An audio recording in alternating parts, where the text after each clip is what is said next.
Hello everyone, welcome back to my new channel जिसका नाम है पॉपकॉर्न रिएक्शंस। तो कैसे हैं आप? उम्मीद है ठीक होंगे, खुश होंगे और अपनी लाइफ को खूब एंजॉय कर रहे होंगे। गाइस, आज हम देखने वाले हैं top richest temple of India, richest temples in the world और इंडिया। ये अभी एंड न्यू का वीडियो है, तो वीडियो शुरू करने से पहले चैनल को सब्सक्राइब कर लीजिएगा और वीडियो को लाइक और कमेंट जरूर कीजिएगा। तो चलिए वीडियो की तरफ चलते हैं।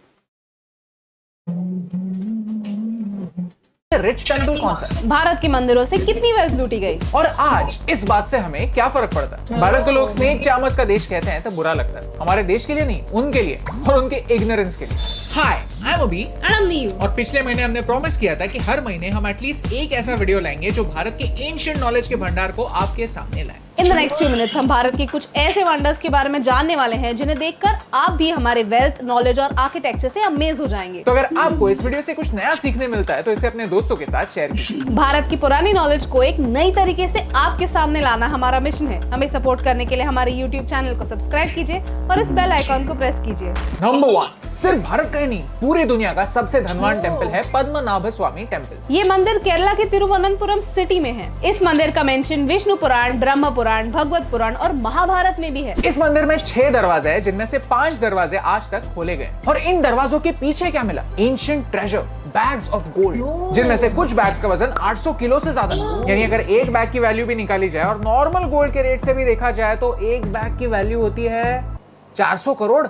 इस पूरे ट्रेजर की वैल्यू 17 बिलियन यूएस डॉलर्स या फिर 1,19,000 करोड़ रुपीस है। रेफरेंस के तौर पर औरंगजेब के टाइम मुगल साम्राज्य अपने पीक पर था, तो उनका रेवेन्यू आज के टर्म्स में 90 बिलियन डॉलर्स था। और ये 17 बिलियन यूएस डॉलर्स सिर्फ प्रेशियस मटेरियल्स की कॉस्ट है। उस पर कारीगरी ऐड होती है तो ट्रेजर की वैल्यू और बढ़ती है। ये एंटीक और कल्चरल वैल्यू ऐड होने पर ट्रेजर की टोटल वैल्यू 10 गुना और यानी 170 बिलियन यूएस डॉलर्स होती है। इन 6 दरवाजों में सबसे मिस्टीरियस दरवाजा है वॉल्ट बी। इस दरवाजे पर ऐसे नाग बने हुए हैं। माना जाता है कि वॉल्ट बी, जो कभी खोला नहीं जाता, उसके पीछे जो खजाना है वो इन 5 दरवाजों के पीछे जो खजाना है उससे भी ज्यादा है। लोग कहते हैं कि ये वॉल्ट एक एंशिएंट मंत्र के बिना खोला नहीं जा सकता। कुछ राज राज ही रहे तो बेहतर होता है। नहीं तो पता नहीं कि ये संपत्ति कैसे कैसे संकटों को खींच लाए। नंबर 2, हमारे मंदिरों की असली वेल्थ जानने के लिए सिर्फ वॉल्स के अंदर क्या है ये जानना सफिशिएंट नहीं, कभी कभी इन मंदिरों से क्या गायब हुआ ये भी जानना जरूरी होता है। ब्रिटिशों ने भारत से 45 ट्रिलियन डॉलर्स की वेल्थ चुराई, लेकिन अगर कोई था जिसने भारत को ब्रिटिशों से भी ज्यादा लूटा तो वो था महमूद ऑफ गाजनी। इस महमूद ने भारत पर 17 बार इन्वेजन्स किए और लोगों के घरों से मंदिरों तक कुछ नहीं छोड़ा। महमूद ऑफ गाजनी एक रूथलेस इन्वेडर था। उसके मंदिरों को तोड़ने की आदत की वजह से उसे आइडल ब्रेकर कहा जाता था। सोमनाथ मंदिर ऐसे ही मंदिरों में से एक है जिसे 17 बार तोड़ा गया। महमूद ने इस मंदिर से गोल्ड और सिल्वर के आइडल्स चुराए, रूबी के जेम्स लूटे और यहाँ के शिवलिंग को भी तोड़ा। ये बात है 1000 साल पुरानी, जब सोमनाथ के पहले इन्वेजन के बाद उस जमाने के 20 मिलियन दिनार यानी 480 करोड़ की लूट भारत से रातों रात गायब हो गई। और ये बात सिर्फ पहले इन्वेजन की है। इसके बाद 16 बार और सोमनाथ को लूटा गया। इस बात के प्रूफ्स फ्रीश्ता नाम के एक पर्शियन हिस्टोरियन की किताबों से मिलते हैं कि सोमनाथ से 5 गोल्डन आइडल्स उठाए गए जिनकी आंखें रूबी से जड़ी हुई थी और एक एक रूबी की कीमत 50,000 दिनार थी। सोचकर यहाँ दुखता है कि मंदिरों में इतनी श्रद्धा से रखे हुए ट्रेजर को लूटा गया।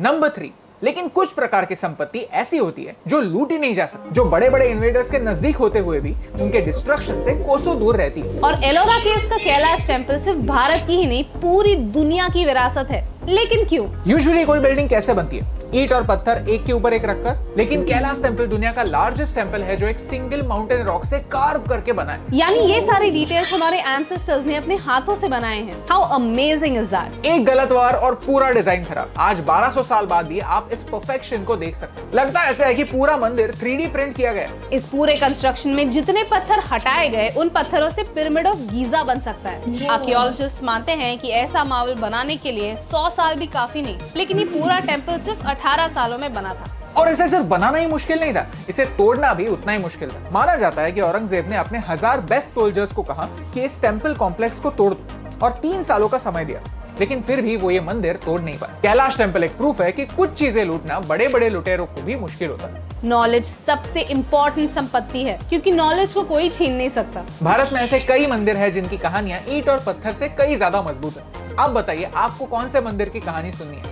Tell us in the comments below. लोग समझते हैं कि Indian temples are places of worship, लेकिन ये बात सिर्फ आधा सच है। हम हमारी किताबें भी मंदिरों में रखा करते थे। वैदिक कल्चर एक रिटन कल्चर नहीं, एक ओरल कल्चर। मंदिरों में बचपन से ही वेदों का ज्ञान बच्चों को मिलता था और दुनिया भर के ट्रैवलर्स रिलीजियस मोटिव से नहीं, एजुकेशनल मोटिव से मंदिरों में रहा करते थे। और ये हमारी असली वेल्थ है जो खुशी खुशी बांटी जाती है। इसीलिए बुरा लगता है जब हम नालंदा यूनिवर्सिटी की कहानी को याद करते हैं। नालंदा सिर्फ एक इंटरनेशनल यूनिवर्सिटी नहीं थी, वो एक मॉडर्न मंदिर थी जिसकी लाइब्रेरी को धर्मकुंज कहा जाता था, जिसका लिटरल मीनिंग है माउंटेन ऑफ नॉलेज। जब बख्तियार खिलजी ने नालंदा को लूटा तब उसने वहाँ की सबसे इम्पोर्टेंट संपत्ति को भी लूटा, वहाँ की लाइब्रेरी। लाखों ऐसी किताबें जो पूरी दुनिया में और कहीं नहीं, सिर्फ यहाँ हुआ करती थी, वो जल कर राख हो गई।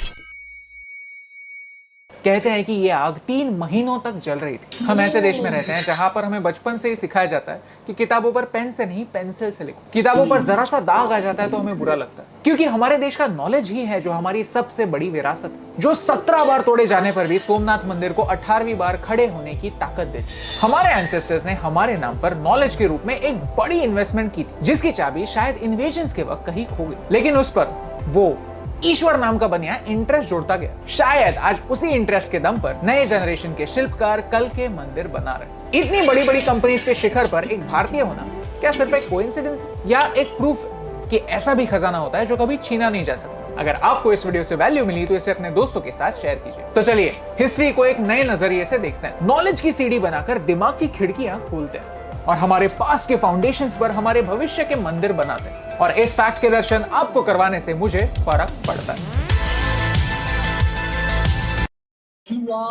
जबरदस्त यार। अच्छा देखा जाए कुछ जो टेम्पल्स हैं उनकी एक स्टोरी है, एक हिस्ट्री है कि कितने लोगों ने इन पे हमला किया, लूटा, उधर की जो चीजों को छेड़ी गई चीजें। मतलब कि आप देखा जाए इस टाइम इतना उधर के लोग मतलब कि मंदिर में दान करते हैं कि आपकी सोच है, उनका प्यार है, सिंपल बात है। इतना दान करते हैं कि इंसान की सोच भी नहीं वहां तक पहुंच सकती। कुछ लोग तो पता नहीं कितने गुना का सोना दे देते हैं, कुछ लोग पैसे दे देते हैं, कुछ लोग खाने को चीज दे देते हैं। देखा जाए कि एक टेम्पल को बता रहे हैं कि एक दरवाजा है जो बाकी दरवाजों से भी ज्यादा, उस दरवाजे आप उसको ओपन करेंगे सोना निकलेगा, इतना कुछ निकलेगा। आपकी सोच है।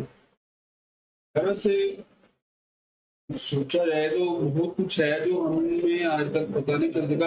वहाँ के लोगों को भी नहीं पता कि ये इधर इतना कुछ है, क्योंकि नहीं बता सकते ना, एक चीज है, सीक्रेट होता है। बिल्कुल, हाँ बिल्कुल। उन दीवारों के पीछे टेम्पल्स की बहुत सीक्रेट्स हैं। ऐसी चीजें हैं जो उधर के लोगों को भी नहीं पता होंगी, सिवाय वो जहाँ पे जो उधर रहते होंगे उनको भी मुझे नहीं लगता थोड़ा ज्यादा पता हो इन्फॉर्मेशन। ये नहीं पब्लिक हो सकती है। आप अगर आप जितना मर्जी एक चीज को छुपा लेना तो आपके मुंह से निकल भी सकती है यार आपको एक बात बताऊं यार, इधर ऐसे है यार, ये रात को ये कुछ होता है यार, रात को ये होता है वो, मतलब ये नहीं बंदा एक आदमी नहीं उसको चीज को छुपा सकता। इसलिए उन्होंने ये चीजें काफी ना प्राइवेट रखी है कि क्या कितना दान होता है एक दिन में, एक साल में, और कितना इस टाइम उधर मतलब कि सोना। But I think no one have right के वो उसको चोरी करे, किसी को कोई हक नहीं बनता। हाँ, ऐसे ही बात है। क्योंकि जो भी जिस भी रिलीजन को मानता है ऑफ कोर्स उसकी रिस्पेक्ट करता है, रिस्पेक्ट और हम सबको हर एक के रिलीजन की रिस्पेक्ट करनी चाहिए। बिल्कुल, हर किसी का जो मजहब होता है उसकी आप रिस्पेक्ट करें। उसको जरूरी नहीं है कि हर बंदा उसको माने भी, बिल्कुल, लेकिन रिस्पेक्ट जरूरी है। ऐसे ही है, किसी का दिल ना दे। ऐसे ही है। तो गाइस ये वीडियो थी अभी यहाँ न्यू की, तो बहुत ही अच्छी वीडियो थी। तो अब मिलते आप लोगों को भी वीडियो पसंद आई होगी, नीचे जरूर कमेंट कीजिएगा और मिलते हैं नेक्स्ट वीडियो में। अपना रखिएगा बहुत सारा ख्याल।